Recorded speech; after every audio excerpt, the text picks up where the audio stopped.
السلام عليكم ورحمة الله وبركاته، وأهلا وسهلا بيكم في حلقة جديدة في بلس 90. هنتكلم عن حلقة النهاردة أهم الأسماء واللي هتمشي ومش هيكون لها نصيب مع النادي الأهلي في السيزون الجاي. وخليني أقول لك في غربلة كبيرة هتحصل داخل النادي الأهلي.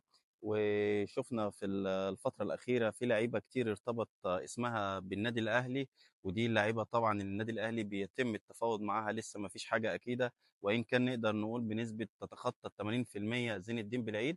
بس قبل ما نتكلم عن اللعيبة اللي هتيجي النادي الأهلي، خلينا الأول نتكلم في حلقة النهاردة عن الأسماء اللي بنسبة كبيرة قوي هترحل في النادي الأهلي. ويهمني برضو أعرف رأيك في الأسماء اللي احنا هنقولها دي. ونبتدي بمركز حراسة المرمى، ونذكر بعض بوجود الشناوي رقم واحد، شوبير، الزنفولي أو الزنفالي، حمزة علاء. وإن كان الأقرب كلنا عارفين إن الزنفولي ما كانش بيشارك تقريبا خالص، وإن كان خد مباراتين تقريبا وديتين، ونزل لعب فترة مع الناشئين. ده الأقرب من وجهة نظري رحيل، وإن كان أنا عندي مقترح بصراحة إن يا يتم إعارته 6 شهور كمان أو موسم كامل، ونخرج الشناوي يستفاد ماديا، والنادي الأهلي برضو يستفاد منه ماديا، وتبقى منفعة مشتركة. وشوبير ياخد الفترة اللي جاية. يمكن الشناوي كان جاله اوريدي السنة اللي فاتت، كان جاله النصر، والنادي الأهلي كان متخوف إن هو يمشيه وما كانش فيه البديل. دلوقتي الحمد لله يعني نقدر نعتمد على مصطفى شوبير بشكل كبير، ما شاء الله ماشي بشكل كويس. ونخلي الزنفولي وحمزة علاء. ولو هتخرج خلاص بالضروري قوي تخرج، فتخرج حمزة علاء ياخد خبرات ويتمرمخ كده بلغة الكورة ويشارك في مباريات كتير، ويجي لك برضو عنده خبرات. نيجي لخط الدفاع ونذكر برضو بالأسماء اللي عندنا محمد عبد المنعم، عندنا ياسر إبراهيم، عندنا محمود متولي، عندنا رامي ربيعة. الأقرب بصراحة من وجهة نظري ويهمني برضو أعرف رأيك، وهو محمود متولي، وهو يعني مش بنعيب في الراجل فنيا، ولكن نظرا كثرة الإصابات وحظه سيء جدا مع النادي الأهلي. نيجي نتكلم بقى يا صديقي على وسط الملعب اللي عندك تخمة فيه. عندك تقريبا لا يقل عن 8 لعيبة متنوعة ما بين ديستروي وتمانية، والبلاي ميكر الوحيد محمد مجدي قفشة.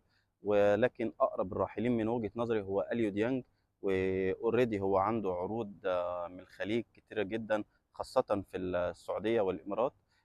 وأنا بصراحة يعني مع جدا رحيل أليو ديانج، خصوصا إن أنت اوريدي ما بتعتمدش عليه، ودلوقتي تقدر تمسك فيه فلوس كويسة توفرها في لعيب تاني، او توفر مكان للقندوسي اللي لسه لحد وقتنا هذا مش عارفين اذا كان هيرجع ولا لا. تعتيم كامل من لحد اللحظه اللي انا بكلمك فيها دي، ما شفتش خبر داخل مجلس اداره النادي الاهلي ان هو اوريدي خلاص اعلن عن قدوم احمد قندوسي.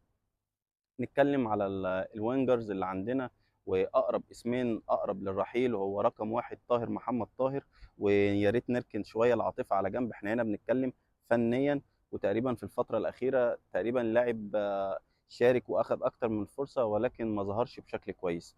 بيرسي تاو ايضا هو اقرب الراحلين، وان كان النادي الاهلي بيشترط لو في اوريدي عرض كويس ماديا النادي الاهلي هيستفاد منه، قولا واحدا النادي الاهلي هيستغنى عن بيرسي تاو.